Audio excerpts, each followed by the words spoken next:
Merci de nous faire confiance, mesdames et messieurs, très chers téléspectateurs bien-aimés dans le Seigneur. J'ai toujours été dans la joie quand je me tiens sur ce stage pour vous présenter chaque numéro, un numéro nouveau de cette émission. Alors aujourd'hui, nous allons devoir traiter d'un sujet aussi fort intéressant avec deux éminents serviteurs de Dieu, parce que ça fait couler beaucoup d'encre, beaucoup de salive dans le milieu chrétien par rapport à certaines décisions qui ont été prises ou encore ou des décisions, des lois qui existaient déjà, mais aujourd'hui ces lois-là doivent entrer en vigueur. Alors ça fait un peu, ça bouscule un peu dans le milieu religieux où beaucoup de gens, où beaucoup de chrétiens ne savent pas à quel sens se vouer. Nous en parlons aujourd'hui sur la religion face au défi de la théologie avec le frère Colombo ainsi que le frère Milambo qui sont avec nous en ligne. Nous allons devoir partager sur cette, cette question parce que aujourd'hui on remarque comment est-ce que les chrétiens sont en train de vaciller de ça et là, les déclarations sont faites d'une certaine façon. Nous allons essayer de voir dans la parole de Dieu, dans la loi, ou encore au fait dans le système, comment ça évolue pour que le peuple soit fixé d'une certaine façon. Alors, je reçois mon premier invité, lui c'est le frère Colombo, à partir de Lubumbashi, à qui je dis bonjour et bienvenue, frère Colombo. Alors, je reçois mon deuxième invité, le frère Milambo, à qui je dis bonjour et bienvenue, frère Milambo. Ah oui, bonjour frère Gilles, que Dieu vous bénisse. Ça va bien par la grâce de Dieu. C'est très content de vous rencontrer encore cet après-midi pour partager autour d'un sujet de la parole. Très bien. Je ne sais pas si le frère Colombo va nous rejoindre. Je crois qu'il est en ligne. C'est comme je l'ai annoncé, nous allons devoir parler sur ce sujet aussi fort intéressant, sur la religion face au défi de la théologie. Alors, frère Milan, j'aimerais à ce que vous puissiez prendre la parole et nous parler un tout petit peu et nous définir c'est quoi la religion. D'abord, j'aimerais à ce que vous nous fassiez, vous nous parliez, vous nous définissiez la religion ainsi que la théologie. Frère, c'est bien, merci pour la question. Et la théologie, notamment, c'est une science de la nature. On étudie la nature de qui est Dieu, ainsi que l'application des principes divins de la vie religieuse. Alors, ça évolue avec le temps, selon plusieurs tendances. Il y a ce qui se focalise sur l'étude notamment d'histoire de la Bible, ce qui étudie l'étude d'interprétation de la Bible, il y a ce qui étudie l'étude des événements du temps de la fin, ainsi de suite. Donc, l'étude, la théologie vient du mot grec théo qui signifie Dieu, ou ainsi que logos qui signifie la parole. Donc, c'est l'étude de Dieu et l'expression de sa parole. Mais concernant la religion, c'est une tendance, c'est une croyance et une pratique se basant sur une culture par rapport à l'humanité. Donc, c'est une tendance, une pratique religieuse se basant sur un certain nombre de critères par rapport à la nature, la cause, ainsi que des principes universels. Voilà un peu ce que je peux dire en introduction. Quel est le fondement de la théologie ainsi que de la religion? Une doctrine donnée, voilà un peu les fondements. Donc, la religion est basée sur une croyance, une théologie, une pratique le principe social, culturel, moral. Voilà un peu ce que nous pouvons parler là-dessus. Donc, la religion, c'est une croyance, une tendance systématique et développée se basant sur une certaine philosophie religieuse. Bon, différemment donc de la théologie qui a aussi les fondements, la Bible pour les chrétiens, pour les musulmans, les Corans, ainsi de suite, parce qu'il y a plusieurs théologies dans l'humanité actuelle. Voilà ce que nous pouvons retenir. Je vais venir encore sur la question. Quels sont les défis principaux auxquels les défis théologiques auxquels les religions sont confrontées? Oui, les défis théologiques que plusieurs, en commençant d'abord par les apôtres, il y avait d'abord la persécution. Si nous pouvons trouver ça dans Matthieu chapitre 10, le maître Jésus-Christ lui-même a parlé de ça à partir du verset 22. Vous serez haïs de tous à cause de mon nom. Quand vous venez sur verset 23, quand on vous persécutera dans une ville, fouillez dans une autre. Ça, c'est dans la Bible. Et quand vous trouvez dans Matthieu 24, alors on vous livrera au tourment et on vous fera mourir et vous serez haïs de toutes les nations à cause de mon nom.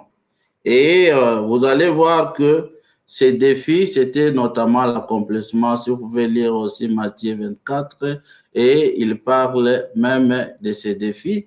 Et même si nous prenons Actes chapitre 2, même après donc la mort du Seigneur Jésus, comme les disciples avaient peur parce qu'ils se réunissaient dans les maisons, on pouvait les pourchasser. Alors, ce qui est à être connu est que l'évangile du Seigneur Jésus a toujours été persécuté. Donc, la persécution, c'est le premier d'abord défi.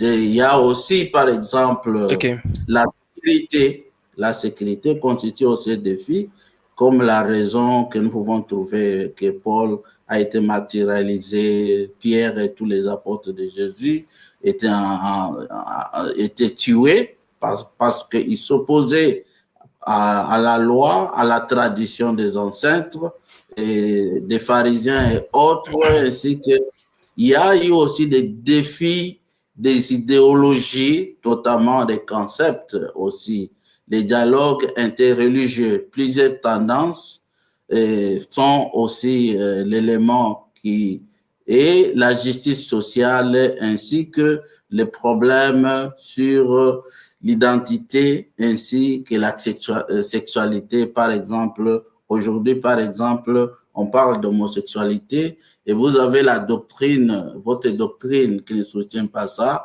et devant l'État ou les pays que vous faites face, là, ça devient un défi qu'il faut faire face avec. Donc, en général, les défis de la religion sont multiples, mais ça peut se résumer d'abord par l'État établi. C'est le premier responsable d'abord qui combat la religion, qui n'est pas organisé parce que chaque serviteur de Dieu qui ne va pas en même direction comme l'État a toujours été persécuté. Et deuxième, nous avons parlé d'abord de la doctrine de l'enseignement qui s'oppose aux mœurs ou à la tradition des anciens, ainsi la justice sociale, ainsi sur les règles culturelles de mariage, ainsi que d'identité sexuelle. C'est ça ce qui est aussi un autre défi qui se trouve dans au 20e et 21e siècle. Voilà un peu ce que je vais vous parler. Donc, le défi légal reste... Très bien. Alors, le défi légal reste permanent. Depuis le Concile de Nicée jusqu'à nos jours, depuis que l'Église et l'État avaient signé une charte ensemble, et les défis des religions légal reste permanent. Ce n'est pas quelque chose pour la République démocratique du Congo. C'est du monde entier. Très bien. Alors, une question se pose au frère Jean-Paul. Quel est l'apport de la théologie dans une religion? Oui, dans une religion ou une tendance quelconque, étant donné qu'il y a Un mouvement liberté, religieux. il y a liberté de religion, il y en a plusieurs. Il y a, par exemple, les catholiques, les protestants, ainsi de suite. Ils ont leur théologie. Et donc, nous avons dit la théologie, c'est la manière de leur interprétation de la Bible et la manière de qui est Dieu. Dieu est défini d'une différente manière selon une religion quelconque. Maintenant, le problème qui se trouve à ce niveau ici maintenant, il s'agit maintenant quand il y a diversité de religions, il y a aussi diversité des mœurs et il y a aussi des principes de chaque religion. Étant donné que l'État a toujours, depuis les premiers, cherché à avoir les contrôles sur toute tendance religieuse, notamment pour bien régner. Nous avons parlé, nous pouvons parler des cas d'apôtre Paul, les cas d'apôtre, nous pouvons aussi parler des cas de Moïse. Vous trouverez que il est toujours important de voir que toutes les doctrines n'ont pas un même point de référence. Et là, l'État a toujours pensé à harmoniser, à mettre de l'ordre. Alors, en essayant de mettre de l'ordre, c'est là certains principes, les lois du pays ne concordent pas aux doctrines des leaders religieux, des pères spirituels. Par conséquent, ça cause des conflits religieux. Alors, c'est ça le problème. J'ai donné l'exemple d'homosexualité, par exemple, qui est condamné dans la Bible, mais dans beaucoup de pays chrétiens et qui sont autorisés. Donc, vous êtes maintenant obligé de pratiquer quelque chose dont votre doctrine ne soutient pas par la peur de quoi? De ne pas fermer votre religion. Et c'est la raison même qui justifie la persécution de Matthieu 10, Matthieu 24, que Jésus a parlé que ça viendra parce que l'évangile du Seigneur Jésus n'a jamais été prêché, n'a jamais été accepté par l'État. Donc, c'est ça d'abord la chose à retenir, que la religion, au moins une religion organisée, c'est celle-là qui peut marcher, qui peut faire des compromis. Mais une religion non organisée ne peut pas faire des compromis avec l'État. Par conséquent, ils auront toujours des problèmes avec l'État sur certaines lois qui partent à l'opposition de leur idéologie ou à leurs lois qu'ils veulent imposer dans leur pays pour régner. Voilà un peu la difficulté que les différentes. Maintenant, étant donné qu'il y a multiplicité des religions, des églises, c'est ça aussi la multiplicité des doctrines. Alors, le problème se trouve maintenant sur la régulation. C'est là où les défis qu'il faut relever présent. Homme de Dieu, est-ce un homme de Dieu peut faire la théologie? Est-il permis à un homme de Dieu de faire la théologie? 1 Jean chapitre 3, 4 dit que le péché est la transgression de la loi. Alors, pour interdire ce qui n'est pas interdit par la loi, les Saintes Écritures, cela montre que c'est permis. Donc, je ne trouve pas de Genèse à Apocalypse une écriture interdisant de ne pas faire la théologie. Or, le problème peut-être, c'est la terminologie, les mots. La théologie en soi, c'est un mot qui se trouve dans la Bible parce que Théo, c'est la nature de qui est Dieu. Même Moïse, dans Exode chapitre 3, il a posé la question à Dieu, qui est-il et quel est votre nom? Et aussi son expression ou sa manifestation. Au commencement était la parole était Vous voulez avec faire dire Dieu à la et la Bible ce parole que la Bible n'a pas dit. Là, vous Bible, êtes en train de faire dire à la Bible ce que la Bible n'a pas dit. oui, la Bible n'a pas utilisé le mot théologie, mais les Voilà. mots Vous êtes en train de faire du bricolage. Non, non, la Bible n'a pas utilisé le mot théologie. Mais en mettant en coupant des mots, Théo, qui signifie la nature de Dieu, vous allez trouver là-bas Moïse en train de poser la question, qui est-il? On demande qui? Alors là, ça se trouve dans la Bible. Logique, il y a une science, mais à savoir que le mot science, dans 2 Timothée chapitre 2, 15, là où l'apôtre Paul dit, insiste à bien enseigner fidèlement, de dispenser fidèlement la parole de vérité, et vous trouverez que il y a l'enseignement est basé sur la science, l'histoire et la compréhension. Vous ne pouvez pas enseigner sans donner l'histoire. Alors quand nous venons dans l'histoire, dans Genèse chapitre 2, on nous parle des espèces que Dieu a créées. Et nous entrons dans l'anthropologie. Vous voyez? Et c'est là où maintenant les gens, les philosophes d'abord qui ont commencé à réfléchir sur la nature de qui est Dieu. C'est vrai, dans les temps, la théologie, par exemple... Pouvons-nous vraiment, docteur, réfléchir sur la nature de qui est Dieu? Et c'est dans la dimension physique que l'homme peut réfléchir pour connaître la nature de qui est Dieu? Mais certainement, c'est ça d'ailleurs ce qui divise les protestants ainsi que les catholiques. Quand nous parlons de la Trinité, c'est ça, et les unitaires, et c'est ça ce qui divise maintenant, qui amène plusieurs religions. Quand on veut comprendre qui est Dieu ou qui est la nature de Jésus, il y a certains qui vont dire que non, Jésus était un prophète. Il y a d'autres qui vont vous dire Jésus était son propre père.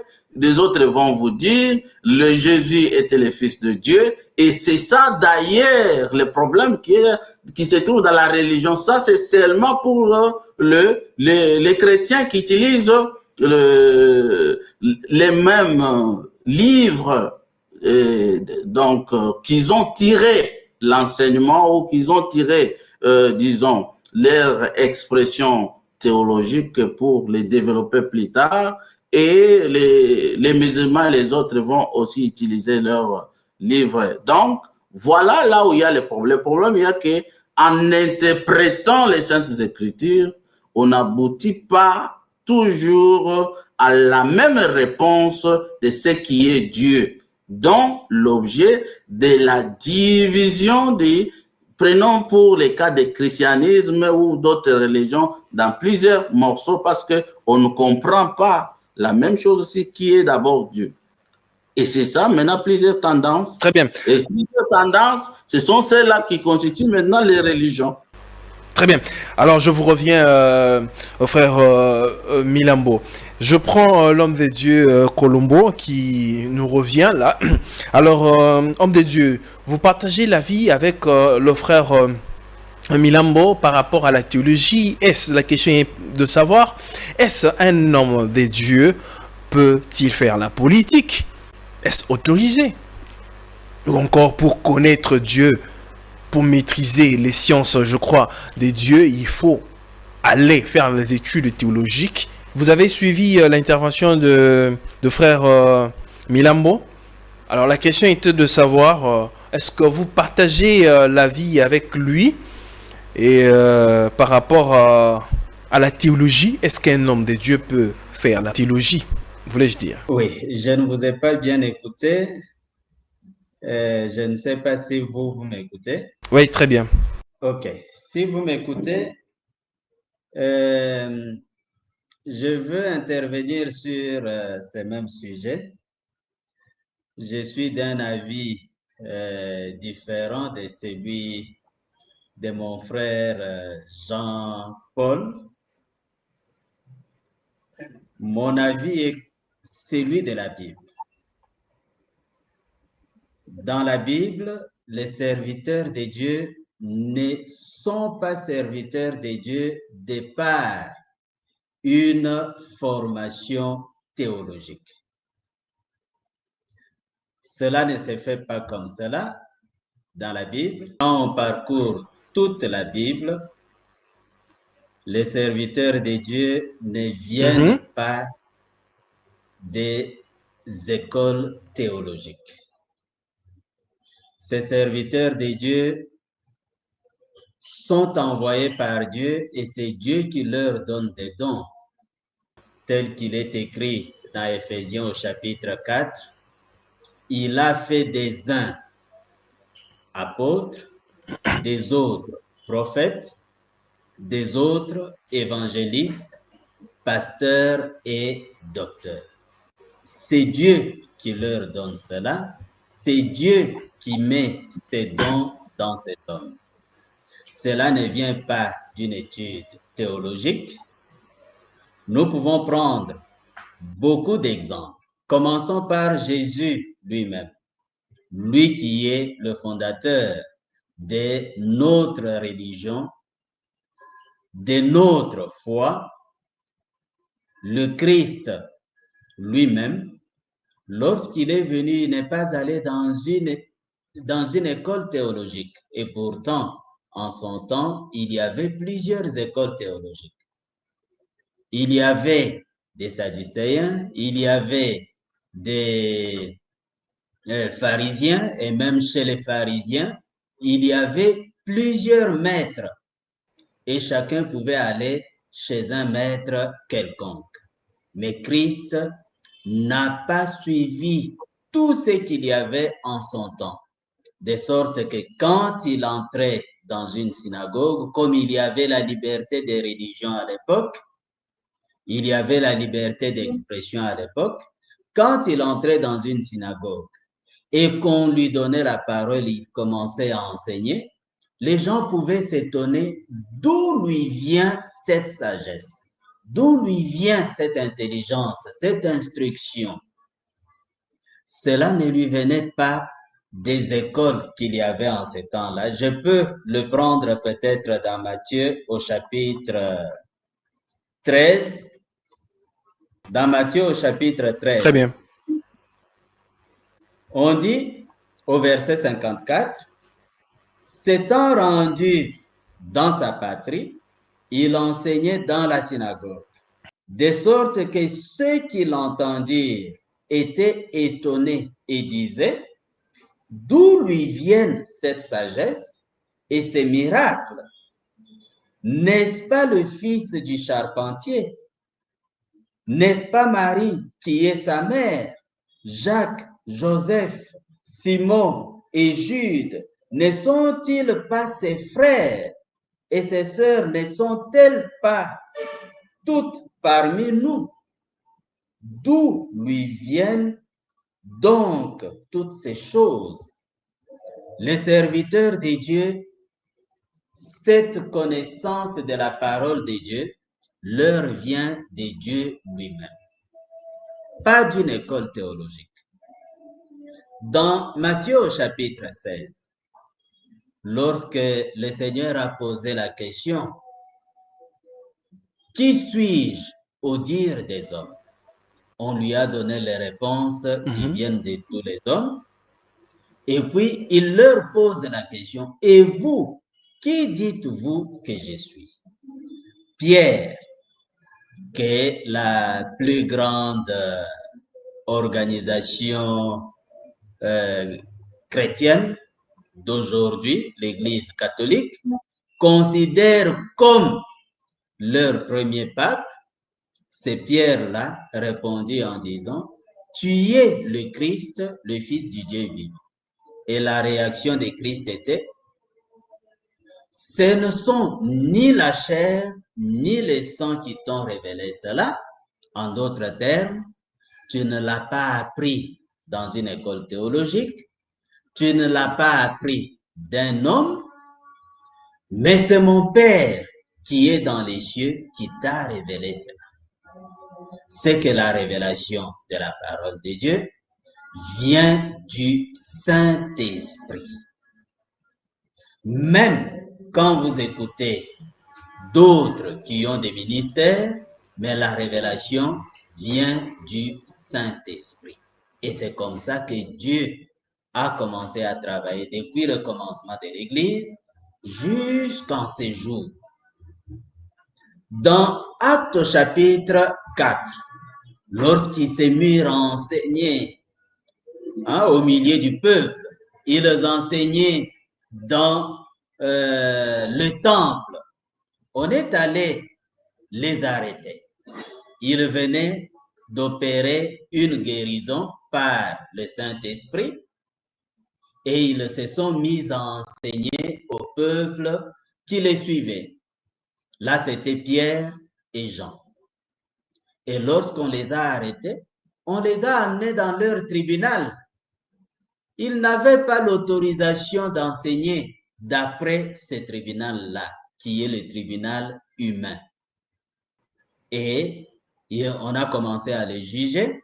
Ils répondaient avec assurance.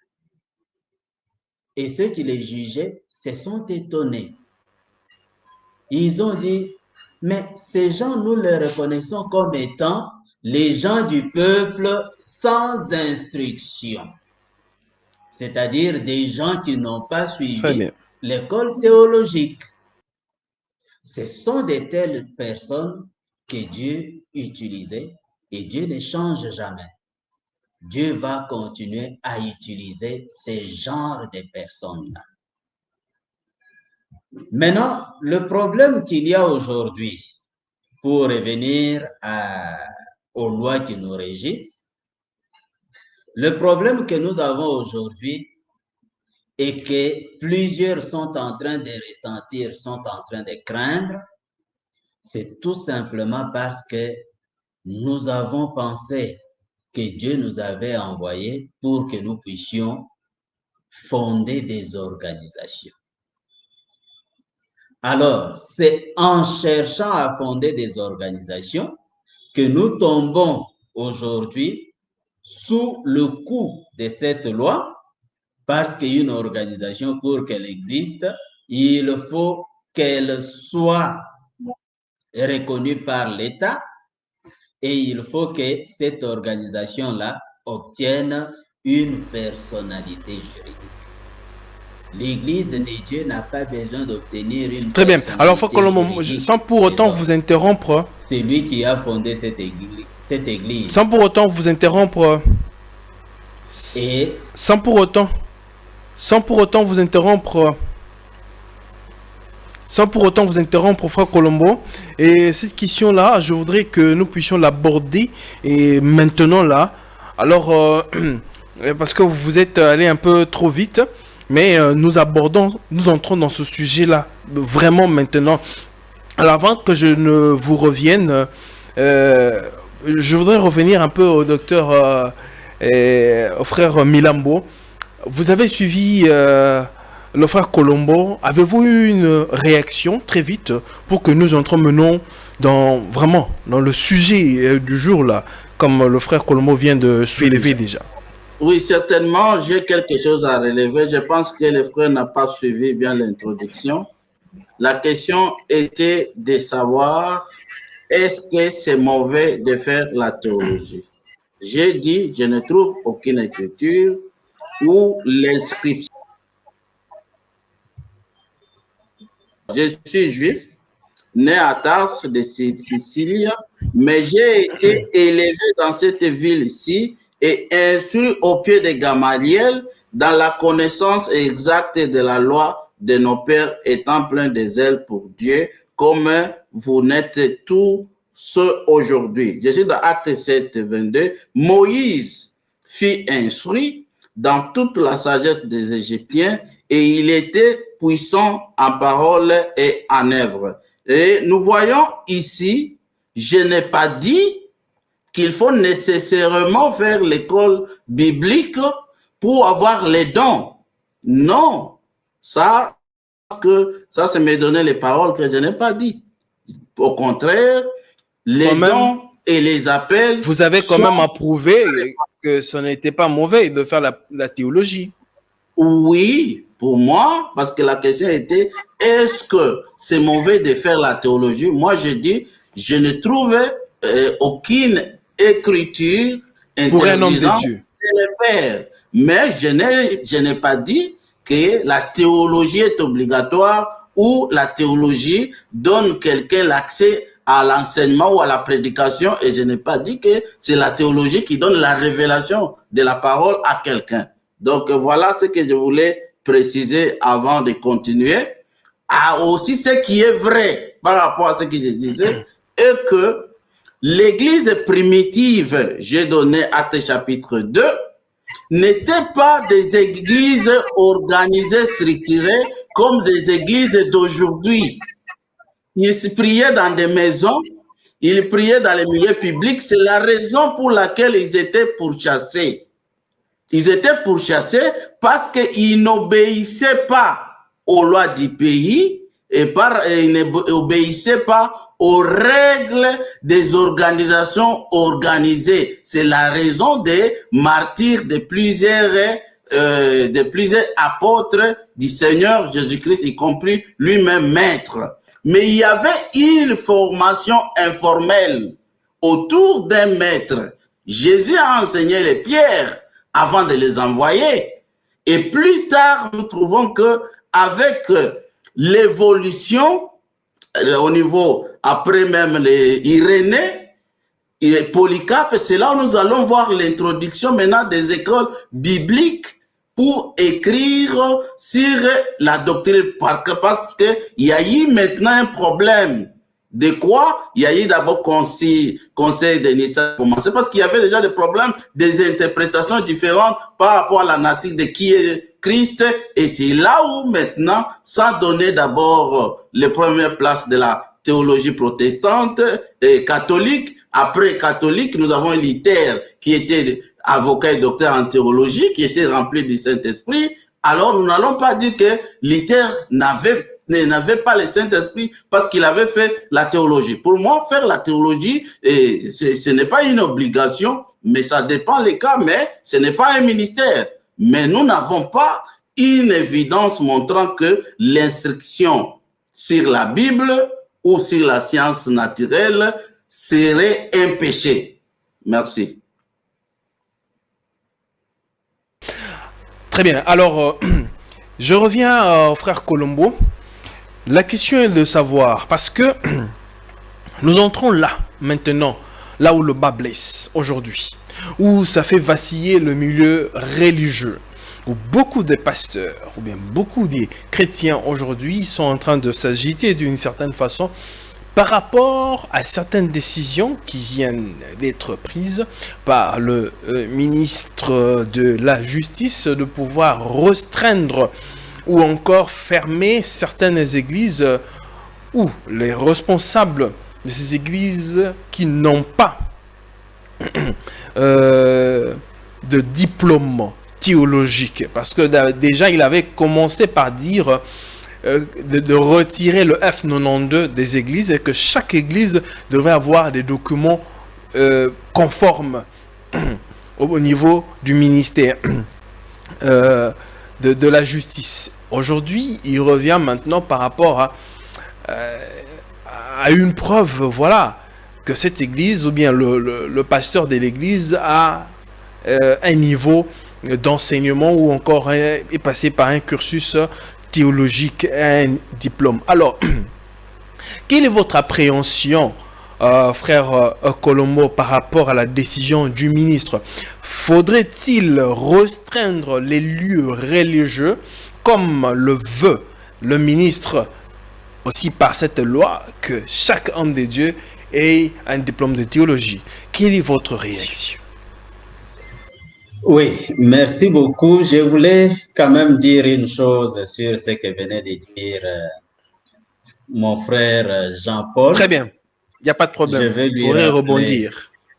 Très je bien. Vous vais pouvez lui rebondir. rappeler que Paul, qui avait suivi un enseignement théologique au pied de Gamaliel, lorsqu'il a été appelé par le Seigneur, il dit lui-même, Évidemment. j'ai trouvé tout cela comme une perte, comme de la boue. Donc, s'il a trouvé la théologie là qu'il avait apprise au pied de Gamaliel comme une perte de temps, comme de la boue, nous ne pouvons pas venir aujourd'hui pour soutenir la même chose.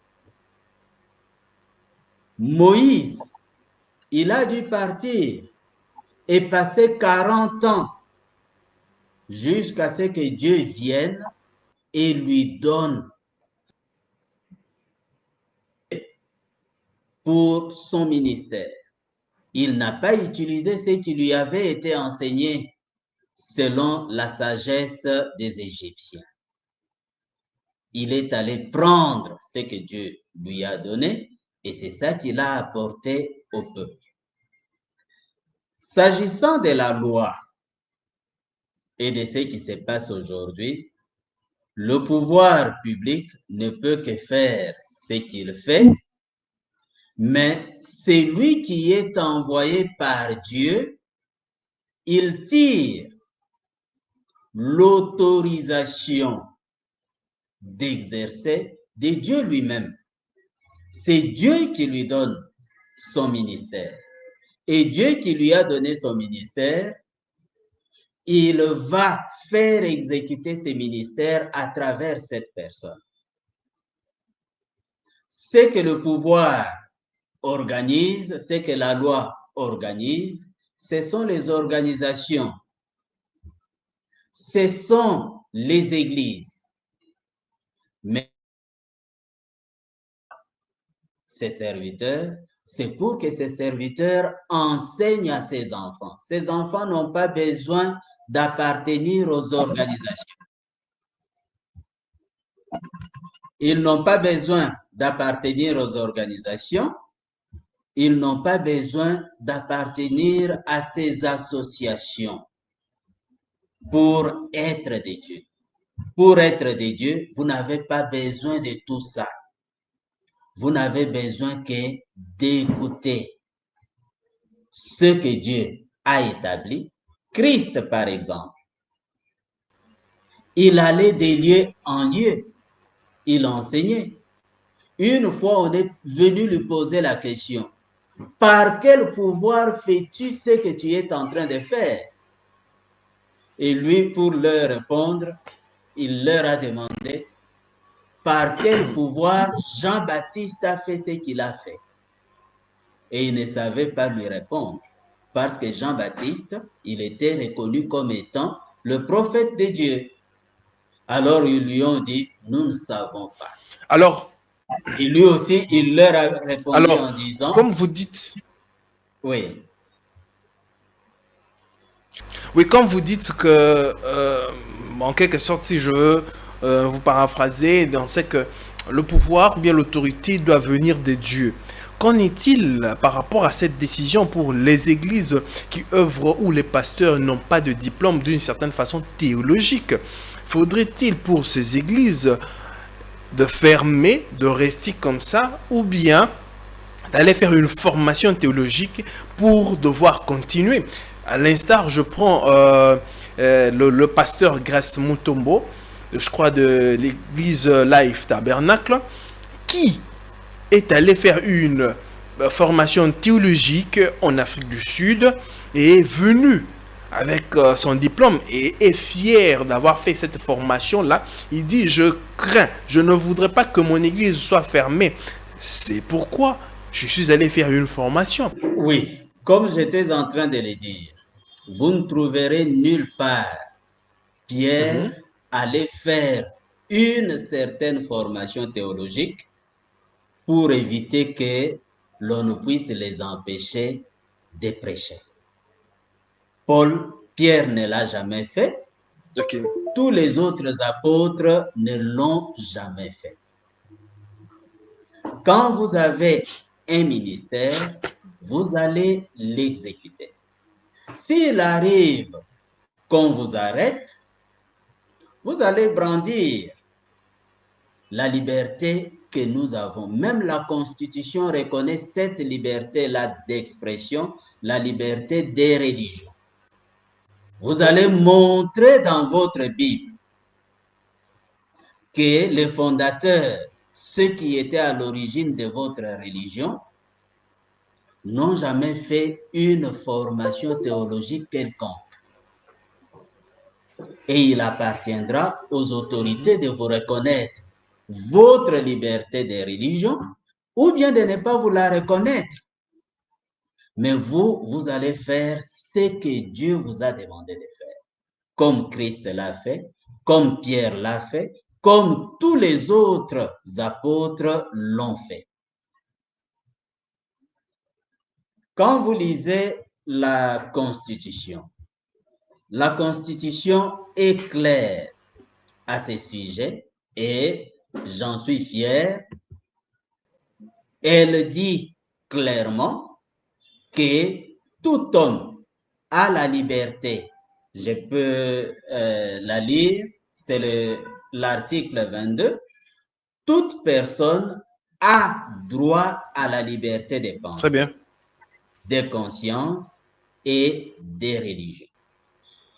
Toute personne a le droit de manifester sa religion ou ses convictions, seul ou en groupe, tant en public qu'en privé, par le culte, l'enseignement, les pratiques, l'accomplissement des rites et l'état de vie religieuse. Et puis, l'article ajoute, sous réserve du respect de la loi, de l'ordre public, des bonnes mœurs et des droits d'autrui.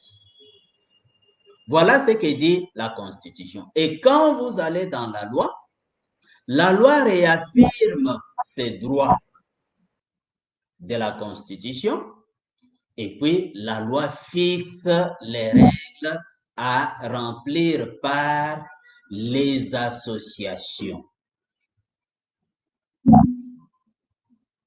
Et nous tombons dans ces pièges-là quand nous cherchons à fonder des églises, quand nous cherchons à fonder des ASBL, ainsi de suite. C'est comme ça que nous tombons dans ça. Mais si nous restons des chrétiens, des communautés locales non organisées, nous ne sommes pas soumis à ça. Nous ne sommes pas des ASBL. Nous ne sommes pas ces organisations-là. Nous appartenons à l'Église fondée par Christ et par lui seul. Un point, c'est tout. Et cette Église-là n'a jamais été organisée. Elle n'a pas à se faire enregistrer par un État quelconque. Elle n'est même pas limitée à un certain État. C'est le corps mystique de Christ. Voilà un peu ce que je pouvais dire à ce sujet, mais je sais que c'est difficile, ce n'est pas facile et ce n'est pas quelque chose qui peut facilement passer dans un monde dans lequel il y a beaucoup de chefs spirituels. Alors, frère Jean-Paul, je viens maintenant à vous. Ouais. Alors, par rapport à... vous répondez aussi à la même question, hein? Je vous répondais aussi à la même question par rapport à la loi ou bien aux décisions du ministre de la Justice à devoir restreindre les lieux de culte ou encore fermer les églises carrément, quoi, quand vous n'avez pas de diplôme de théologie. Alors, vous partagez cet avis et comme le dit aussi le frère Colombo. Quel est votre avis par rapport? Je ne partage pas l'avis avec Dr Colombo sur la question. Pourquoi? Pourquoi? Parce que les contextes et l'application de l'écriture n'est pas au rendez-vous pour ce moment.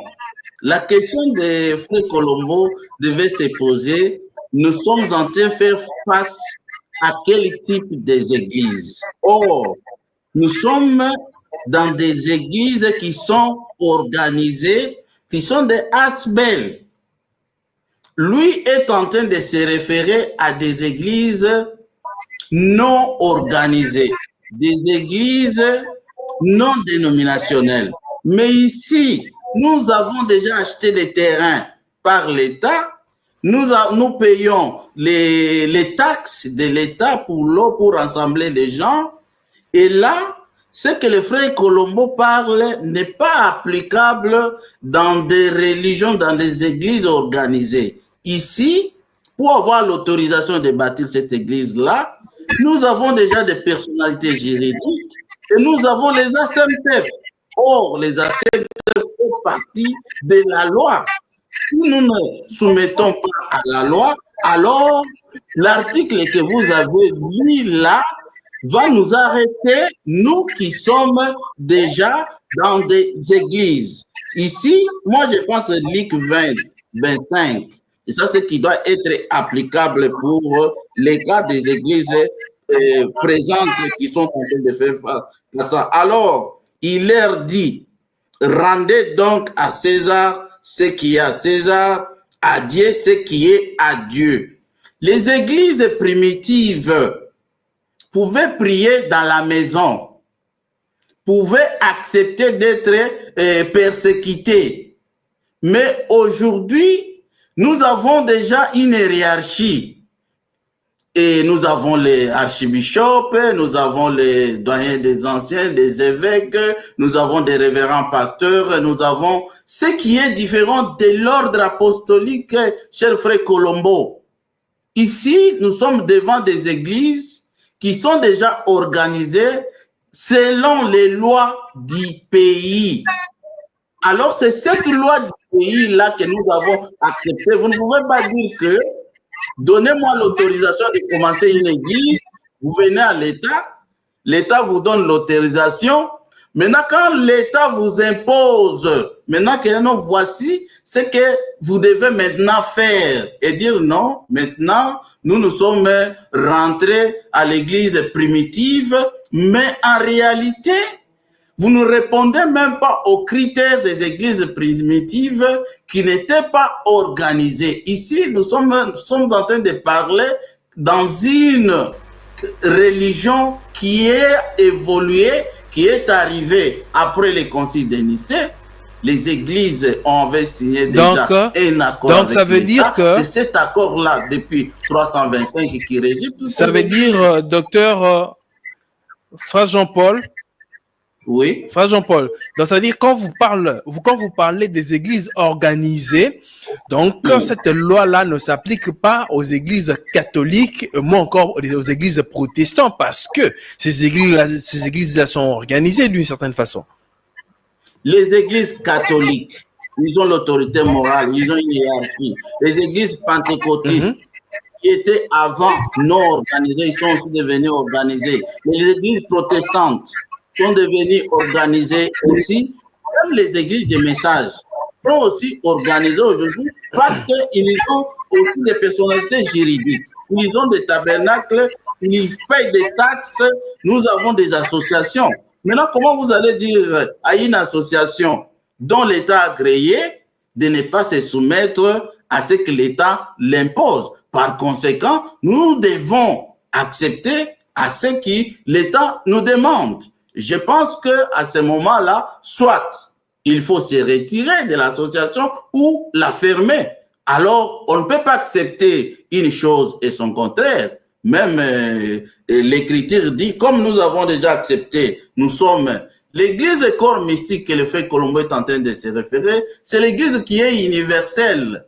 Mais sur le plan géographique, nous habitons quelque part dans une communauté dont il y a l'État, il y a la loi, il y a l'équité à observer. Aujourd'hui, vous ne pouvez pas, parce que c'est ma maison, et tuer ta femme, et on va te laisser par l'État parce que c'est la liberté. Non, on va t'arrêter par le même État. Vous allez prier pour... Nous avons des pasteurs qui sont en prison.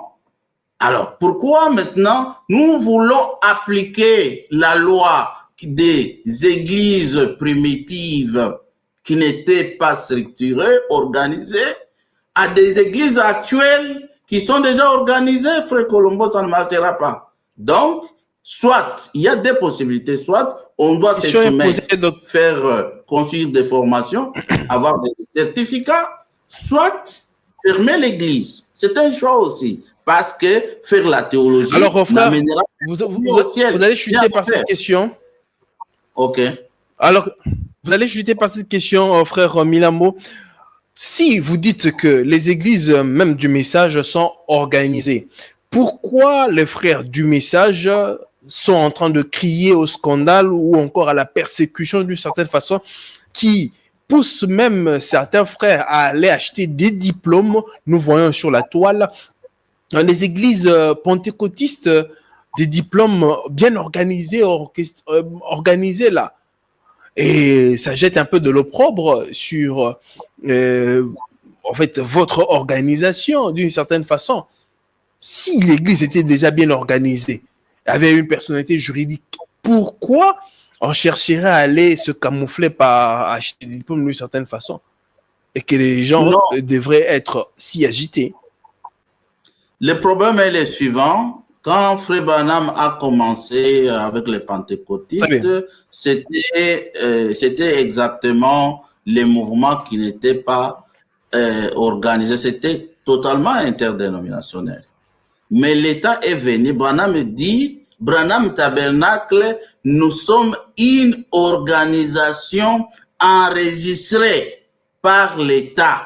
C'est pourquoi William Branham devrait avoir la personnalité juridique pour prier, pour faire la cérémonie de mariage selon l'état de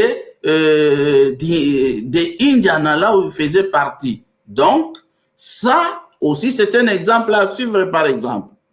Branham dit que son église était une organisation. Comment alors des églises du message aujourd'hui ne peuvent pas reconnaître que quand vous avez déjà une autorité morale, vous avez déjà personnalité juridique, vous avez les documents de l'État, vous êtes déjà une dénomination. Une dénomination, si c'est le nom, on s'appelle église du message. Si c'est une dénomination. Or, l'église primitive aujourd'hui, les églises primitives dont les frères Colombo est en train de faire n'étaient pas conformes à nos églises d'aujourd'hui. Nos églises ne sont pas très loin des pentecôtistes, des baptistes. Nous avons presque la même structure.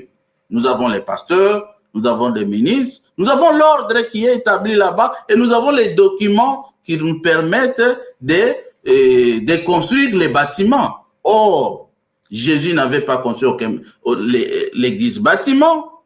Paul n'avait pas construit l'église bâtiment. Pierre n'avait pas construit l'église bâtiment.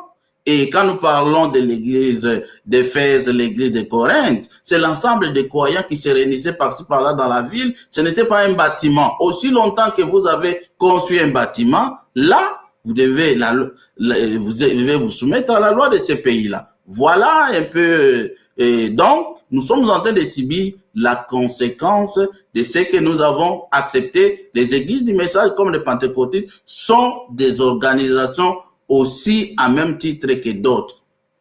Merci. Ok, pour ajouter à l'idée que je disais, je peux lire ici dans les procès de William Marion Branham, prêché le 27 avril 1964, le paragraphe 182. William Branham dit ceci. Puis, environ 17 ans plus tard, j'ai été devenu un ministre, un prédicateur baptiste de l'église baptiste missionnaire. Le docteur Royce E. David, qui était l'ancien de cette église-là, m'avait ordonné comme l'un des pasteurs locaux. Vous allez voir que ordonné comme l'un des anciens locaux et selon les lois de cet État. Donc, ici, il s'agissait de la loi de cet État-là. Ce n'était pas la loi de la Bible uniquement, parce qu'il y avait aussi la loi de cet État qu'il fallait observer comme pasteur. J'avais le droit de célébrer des mariages, les enterrements, des baptêmes et tout. Ensuite, cette église baptiste missionnaire a été brûlée. J'étais le pasteur adjoint à ce moment-là. Et M. David est retourné au Texas et il était de la région de David Mountain. Donc, en lisant cette citation, vous trouverez que William Branham montre qu'il y avait une loi de Indiana qu'on devait respecter avant d'assumer la fonction de pasteur dans une assemblée locale. Donc, ce qui se fait en la RDC, ça se fait dans tous les pays pour fonder une église, exercer une fonction. Pourquoi pas? Parce que le pastorat doit gérer les problèmes sociaux des gens, les secrets de la famille. C'est pourquoi nous voyons des divisions qu'il y a actuellement dans plusieurs familles, parce que plusieurs ne sont pas formés pour ça. C'est vrai, les ministères faisaient 4. On ne les reçoit pas par les diplômes de théologie ou l'appel de ministère. Ça ne vient pas par la théologie, c'est par Dieu. Mais nous habitons l'Église sur le plan géographique. Actuellement, habite sur une terre là où il y a l'État, dont il faut exécuter aux lois de ces pays-là. C'est que, à mon humble avis, de rendre César à César, à Dieu, ce qui est à Dieu. Merci. Chez vous, frère Colombo.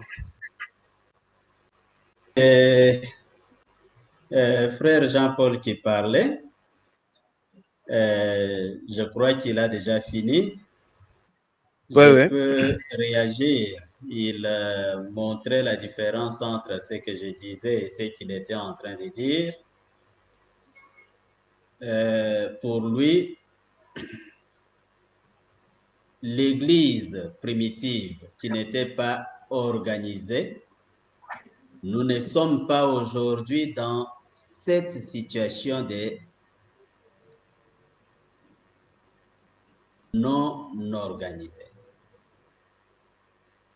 C'est vrai, mais moi je suis en train de soutenir le retour à l'Église primitive, la restauration de cette Église primitive qui n'était pas organisée. La véritable Église, en ces temps de la fin, doit retourner à ce qu'était l'Église au commencement, à l'origine. Elle doit être une Église non organisée. C'est à cette Église-là que nous devons retourner. Nous ne retournons pas au Branham Tabernacle. On ne retourne pas à l'église du temps de Martin Luther ou à l'église du IVe siècle. Nous retournons aujourd'hui à l'église qui était au commencement, l'église primitive, à l'époque où l'église n'était pas organisée. Ce n'est pas n'est pas donné à César ce qui est à César. César organise les organisations, organise les ASBL. Mais César ne nous arrache pas notre liberté de la parole, notre liberté de penser, notre liberté de religion est consacrée par la Constitution.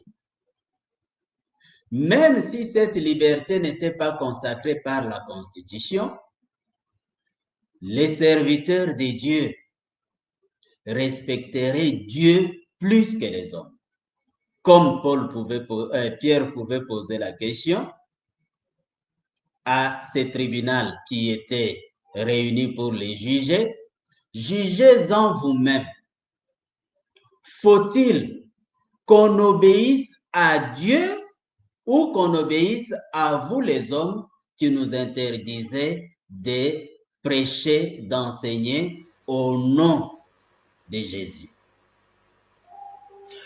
Frère Colombo, faut pas oublier que la Bible dit, bon, le Seigneur Jésus-Christ a dit à César ce qui est à César et à Dieu ce qui est à Dieu. Oui. Mais César ne peut pas venir organiser l'Église de Dieu. L'Église de Dieu ne peut jamais être organisée par César. Ça, il faut le savoir. Lorsque César a voulu entrer dans l'Église de Dieu pour imposer qu'il ne puisse pas enseigner au nom de Christ, ils leur ont posé la question, jugez-en vous-même, faut-il qu'on obéisse à Dieu ou bien qu'on vous obéisse à vous, les hommes? Heureusement que César aujourd'hui nous a laissé la liberté d'expression, la liberté des religions, que nous pouvons exercer seuls ou en groupe. Le problème, c'est chez ceux qui cherchent à construire des organisations, parce qu'ils savent qu'en construisant ces organisations, ils vont assurer leur prospérité. Mais ceux de Dieu, ce n'est pas pour des organisations qui sont là. Ils vont croire en Dieu, ils vont parler de Dieu, ils vont prêcher Dieu, que ce soit dans les organisations ou pas. Voilà ce que j'étais en train de soutenir. Moi, je soutiens le retour à l'Église primitive. Je ne soutiens pas la continuité des organisations que nous avons aujourd'hui. Certaines églises, est-ce que vous êtes aussi pour la fermeture de certaines églises? Je ne suis pas pour la fermeture des églises, je suis pour la liberté de la religion. Lorsque dans la religion de quelqu'un, l'exercice du ministère n'est pas conditionné par les études théologiques, c'est sa religion, puisque la Constitution nous donne la liberté des religions. On devrait reconnaître sa religion. Il est libre d'exercer sa religion. On ne peut pas lui imposer d'aller suivre les études théologiques pendant que sa religion ne conditionne pas l'exercice d'un ministère par les études théologiques. On devrait les lui reconnaître. Ceux qui sont effectivement des dieux, ils peuvent se battre pour ça et ils finiront par avoir raison parce que le principe, c'est celui qui est dans la Constitution, la liberté des religions, la liberté des pensées. Si dans ma pensée à moi, je suis comme Christ. Christ n'a pas suivi une certaine formation théologique. Je suis comme Pierre. Je suis comme les autres apôtres qui n'ont pas suivi des formations théologiques, qui ont même été reconnus comme des gens du peuple sans instruction. Si c'est ça ma religion, je dois avoir la liberté, de par la Constitution, d'exercer cette religion-là, de la prêcher. Alors, si vous dites que vous êtes pour le retour à l'Église primitive, comme à l'époque de Pierre, de Jésus ou encore de l'apôtre Paul, parlez-nous un peu de cette question, de faire un peu cette différence entre une école chrétienne, une école biblique et une école théologique. Pour moi, c'est la même chose.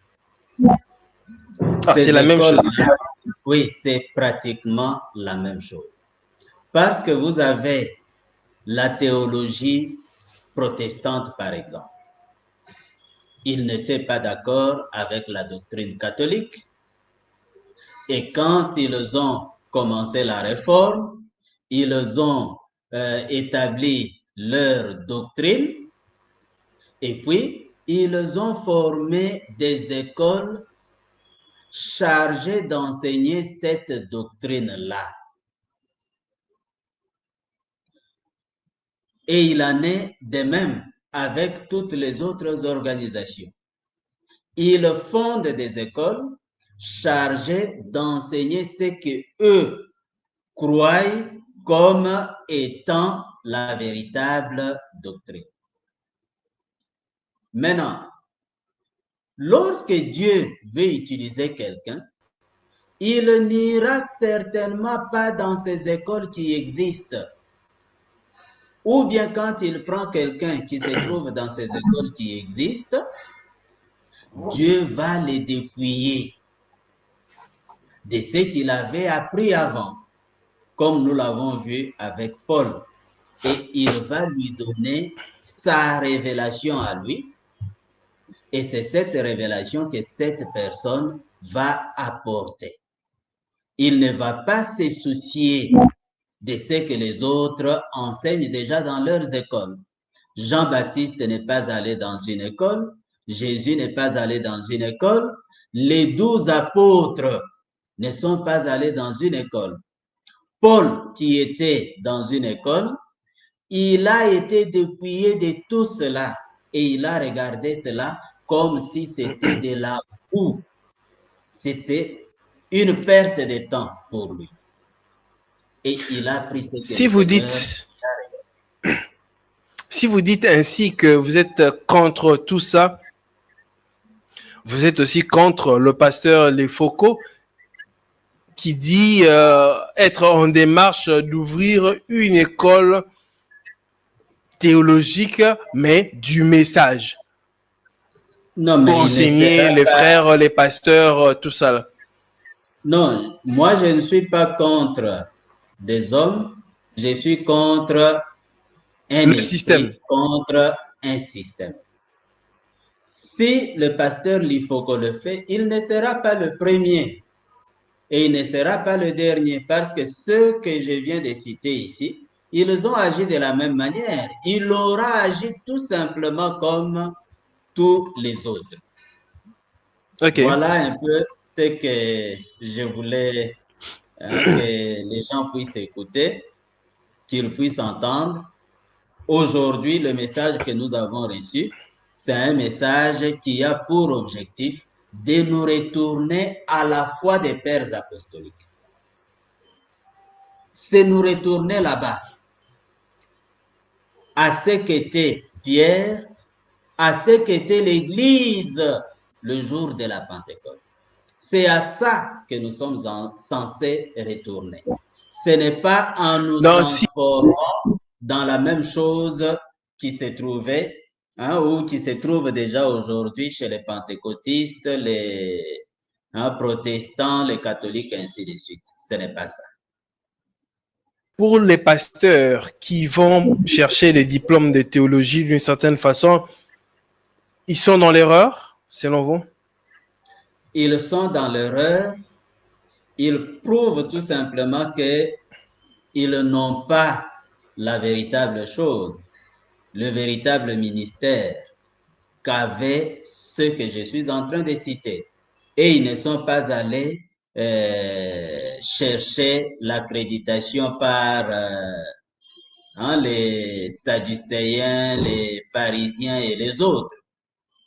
Ils n'ont pas cherché ça pour avoir la liberté d'enseigner.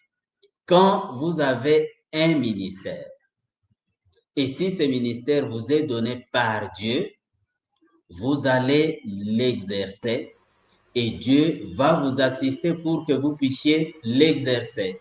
Vous n'aurez pas à craindre les hommes. Très bien. Merci beaucoup, frère Colombo. Alors, frère Milambo, vous avez expliqué. Alors, la question vous est aussi posée. Vous allez peut-être ramasser ce qu'il a dit. Mais vous répondez à cette question ici, de nous faire cette différence entre une école biblique, une école chrétienne et ainsi une école théologique. Vous avez la parole. Ok, frère, je merci beaucoup. Je crois bien que mon frère est en train de mélanger tout ou juste rejeter tout en bloc pendant que il est en train de mélanger. Il est en train de mélanger tout et pendant que la parole s'interprète selon les époques, selon les temps, c'est l'objet même de l'enseignement de cet âge de l'Église. À savoir que nous sommes dans une génération où l'âge des développements scientifiques, dans les temps de Jésus, il n'y avait pas les conférences comme ça. Il a le Lubumbashi, vous êtes à Kinshasa, je suis en Afrique du Sud, en train de partager de la parole. Ça n'existait pas dans les temps. Donc, il y a eu avancement.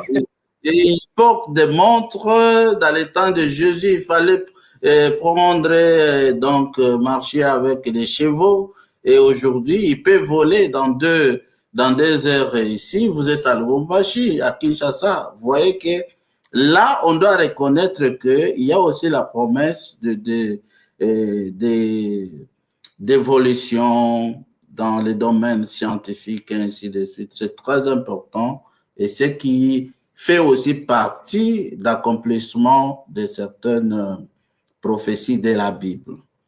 Et concernant la différence entre l'école chrétienne, l'école biblique et les écoles théologiques, oui, certainement à fond, dans les fonds. Il n'y a pas de différence. Il n'y a pas de différence. Dans les fonds, il y a la différence. Peut-être lui se base sur la forme. Pourquoi? Parce que les écoles chrétiennes sont simplement des écoles primaires, secondaires que nous tous nous étions. Les écoles conventionnées, primaires, secondaires. On vous donne, on vous apprend la géographie, la mathématique, la physique. Par exemple, si vous êtes à l'école protestante et vous aurez votre diplôme d'état en mathématiques, en physique, comme couture et autres. Alors, rien du tout. On ne va pas vous faire un théologien, un enfant qui a étudié dans une école chrétienne. C'est juste, on appelle chrétienne par rapport à certaines valeurs chrétiennes qu'on ajoute par la musique, l'étude biblique et ainsi de suite. Mais les petits qui partent dans l'école biblique, ils ne sortent pas à une connaissance avancée de la Bible, mais différemment de l'école biblique, certainement, c'est un niveau quand même modéré de l'étude biblique et la pratique pour les gens qui ont quand même des dons ministériels. Les pasteurs, par exemple, on les apprend les cours, par exemple, leadership, c'est les cours de management, de gestion financière, et ainsi d'autres. Vous pouvez avoir les ministères et ne pas avoir certaines, peut-être, avoir certaines formations pour l'histoire de la Bible, et ainsi de suite.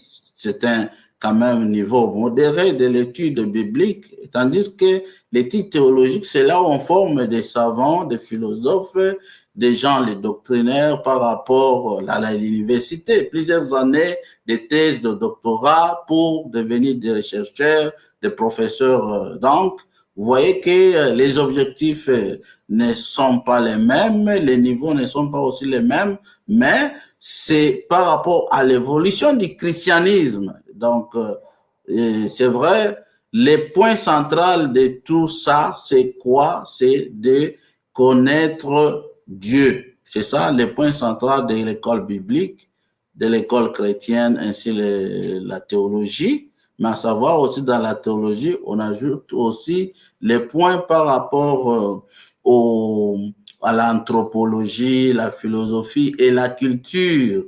Mais un enfant de l'école chrétienne ne va pas connaître comment on peut différencier les mondes, les races, tout ça, les asiatiques, comment on peut rédiger, parce que vous allez voir que les gens qui ont fait les écoles théologiques sont plus sollicités aussi dans la rédaction de plusieurs constitutions de pays, et aussi ils sont exposés aussi à la politique. Vous trouverez que beaucoup de des théologiens, ils ont aussi des cours de droit. Donc, le niveau est différent sur le plan systématique. Mais le frère Colombo veut quand même tout mélanger pour jeter tout dans la poubelle. Et je pense que toute l'instruction biblique n'amène pas toujours à des gens de devenir des athées. Il y a des bonnes choses qu'on peut apprendre dans l'école biblique. Par exemple, aujourd'hui, lui, frère Colombo qui parle maintenant, là, il a une Bible, non? Nous parlons de roi Jacques, nous parlons de Louis II. Qui ont traduit cette Bible ici? Si ces gens-là n'étaient pas des théologiens, n'avaient pas étudié. Alors, est-ce qu'ils n'étaient pas des serviteurs de Dieu? Oui, parce que William Branham, que lui, s'il le croit, qu'il soit un prophète de Dieu, William Branham dit que Martin Luther, il était rempli du Saint-Esprit, bien qu'il était parti dans la dénomination. Il parlait aussi Irénée, qui était des théologiens Polycarpe, ils étaient remplis du Saint-Esprit, bien qu'ils étaient des théologiens. Et il a aussi parlé, donc, on ne peut pas limiter de dire que Dieu ne peut plus utiliser un théologien, non. Mais la théologie ne sauve pas, là nous sommes d'accord. Voilà un peu ce que... Je pense que c'est une question qu'on peut adresser d'une manière selon les contextes et aussi la civilisation, parce que les temps ne sont plus les mêmes. Parce que là où il utilise du courant, ce que nos ancêtres n'ont jamais utilisé. Voilà, et ça nous aide à utiliser les histoires électroniques pour communiquer l'évangile. Voilà. Très bien. Docteur Jean-Paul, c'est par là que vous allez devoir chuter. Et je vous donne votre dernier mot. Et vous dites que la théologie sert à ce que l'on puisse connaître Dieu d'une certaine façon. Mais que dit Jésus quand il pose la question à l'apôtre Pierre? Que dites-vous que je suis? Et l'apôtre Pierre répondra. On connaît tous la réponse. Et le Seigneur, qu'est-ce qu'il lui a dit? Ce n'est ni la chair, ni le sang qui t'ont révélé là. Mais c'est mon Père qui est dans les cieux qui t'ont révélé ces choses. Et c'est sur Pierre que je bâtirai mon église. Donc l'église est fondée sur la révélation. Comment est-ce que vous dites que la théologie nous aide à connaître? Vous ne trouvez pas que la parole de Dieu, et c'est par la foi, vous trouverez que dans Actes chapitre 2, à partir du verset 14e, après avoir écouté la prédication, l'enseignement d'apôtre Pierre, le cœur fut touché. Alors, il posait des questions, qu'est-ce que devons-nous faire? C'est pourquoi on nous a dit, repentez-vous, soyez baptisés au nom du Seigneur Jésus-Christ. Théologie signifie simplement enseignement basé sur qui est Dieu, la nature de Dieu. Alors, tout ce qui concerne la prédication de la parole, que ce soit informel ou non formel, ça s'appelle théologie dans les termes purement systématiques et scientifiques. Donc, tout ce qu'on appelle théologie, même les messages, même Pierre, quand Pierre nous expliquait sur la nature de Christ qui est mort, quand la parole nous parle d'incarnation, ça constitue des enseignements. Or, l'enseignement basant sur la Bible, la divinité, la parole de Dieu, c'est ça ce qu'on appelle la théologie. Donc, théologie ne signifie pas, le premier, Paul, par exemple, Paul est classé parmi les théologiens. Mais Paul n'a pas les diplômes de docteur en théologie, par exemple. Mais il est théologien. Pourquoi? Parce qu'il enseignait les saintes écritures. C'est ce qu'on doit comprendre. Théologie ne signifie pas aller dans une école, avoir les diplômes. Théologie, c'est tout ce qui concerne l'enseignement centré sur la connaissance de ce qui est Dieu. Alors, c'est par la prédication de la parole comme l'apôtre Paul le dit, c'est à ce moment-là comment ils seront sauvés, et nous serons sauvés en écoutant les discours de là, comment Christ est venu, il est mort sur la croix pour nos péchés. Et ce discours-là, c'est ça ce qu'on appelle la théologie dans les termes techniques. Alors, mais tous les théologiens, je peux donner encore l'exemple ici. Irénée, par exemple, il est classé parmi les théologiens. Pourquoi? Il enseignait, mais Irénée n'avait pas fait la théologie classique. C'était la théologie informelle. Même Jésus, il est classé parmi les théologiens, mais pourquoi? Parce qu'il enseignait la parole de Dieu, les Saintes Écritures. Donc, les mots théologie ne signifient pas nécessairement aller dans une école. Il y a des théologiens qui se forment eux-mêmes en lisant les autres. L'exemple de William Branham, il a une théologie, il dit, j'ai ma théologie, oui. Il a sa manière d'interpréter la Bible, la manière que Dieu lui a révélée. Nous sommes sauvés, nous connaissons Dieu par l'expérience, par la révélation, comme dans Matthieu chapitre 16, le verset 16, comme Pierre a dit.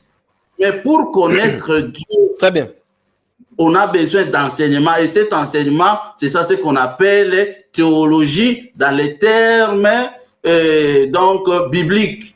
Mais termes simples, on peut dire seulement merci beaucoup. Prédication de la parole. On est parti suivre la parole. Merci beaucoup. Très bien, merci beaucoup, docteur Jean-Paul. Nous devons mettre terme à cette émission. Alors, vous clôturez l'émission, le frère Colombo a dit que le Seigneur était sa théologien, l'apôtre Paul, les pierres, Branham était aussi théologien. Alors, c'est par là que vous mettez terme à cette émission. Et vous allez ramasser aussi ce que le docteur Jean-Paul a dit. Vous avez 5 minutes et en boucle, la boucle. Ok, merci beaucoup. Ici, je suis venu pour montrer que l'Église devrait retourner au commencement. Au commencement où l'Église devrait retourner, les serviteurs, les prédicateurs de cette Église-là n'obtenaient pas le droit de prêcher à partir des écoles théologiques qui existaient en ces temps-là. Non, ce n'est pas parce qu'ils ont été dans ces écoles théologiques-là qu'ils étaient prédicateurs de l'Évangile. Ils étaient prédicateurs de l'Évangile parce qu'ils ont reçu le don de Dieu. Quand vous avez ces dons-là, si vous aviez suivi la théologie avant ces études théologiques, vous les considérez comme de la boue, comme c'était le cas avec Paul ainsi que les autres. Ils ont considéré cela comme de la boue et c'est ce qui arrive à n'importe quel véritable serviteur de Dieu. Simplement dans une religion moderniste. Non, ce n'est pas de ça dont il est question dans la Bible. Dans la Bible, c'est par la révélation. Et ceux qui recevaient cette révélation-là, ils considéraient leur théologie qu'ils avaient suivie comme étant de la boue. J'aimerais corriger quelque chose qui est sorti vers la fin. Lorsque nous parlons de la théologie ici, dans le cadre de cette émission, c'est par rapport à ce que dit la loi de notre pays, cette loi sur les confessions religieuses, cette loi sur les ASBL. À l'article 50 de cette loi, au littérat 5, pour les représentants légaux de ces associations confessionnelles, on dit justifié d'un diplôme d'études supérieures, universitaires ou d'un niveau équivalent en matière religieuse délivré par un établissement agréé. C'est ça la théologie dont nous sommes en train de parler. Et cette théologie dont vous avez le diplôme délivré par un établissement agréé, cette théologie ne vient pas de Dieu. Dieu n'a jamais organisé de telles histoires et il n'a jamais envoyé ses enfants suivre ces formations-là, avoir ces diplômes-là pour avoir le droit d'exercer le ministère. Le ministère s'exerce par le Saint-Esprit. On dit par un même esprit, Dieu accomplit toutes ces choses. Et quelles sont ces choses-là? Parmi ces choses, il y a des ministères. Et les ministères sont accomplis par l'Esprit. Et c'est l'Esprit qui les accomplit en les distribuant à chacun selon son bon vouloir. Et cela s'est fait par la révélation et non par une certaine étude théologique, alors que la Bible considère tout cela comme de la boue. Et les gens souffrent tout simplement parce qu'ils veulent rester dans la situation actuelle des églises organisées. Ils ne veulent pas retourner à la forme des églises non organisées, des communautés de croyants qui se trouvaient dans une ville et qui croyaient en la parole prêchée par des serviteurs établis par Dieu, qui n'étaient pas organisés.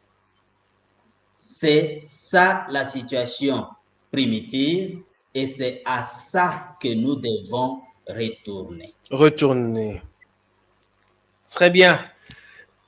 Merci beaucoup, frère Colombo. Je n'aurai pas des mots à jeter encore parce que nous avons déjà dépassé l'heure prévue. Alors supportez-nous et supportez aussi les caprices voilà, de la régie, de la technique, plutôt voulais-je dire, ainsi que le réseau qui nous dérange un tout petit peu. Alors merci beaucoup frère Colombo, merci beaucoup aussi frère Jean-Paul. Alors merci à vous tous qui nous avez suivis. On se retrouve très prochainement. Que la paix soit avec vous et que Dieu vous bénisse. Au revoir.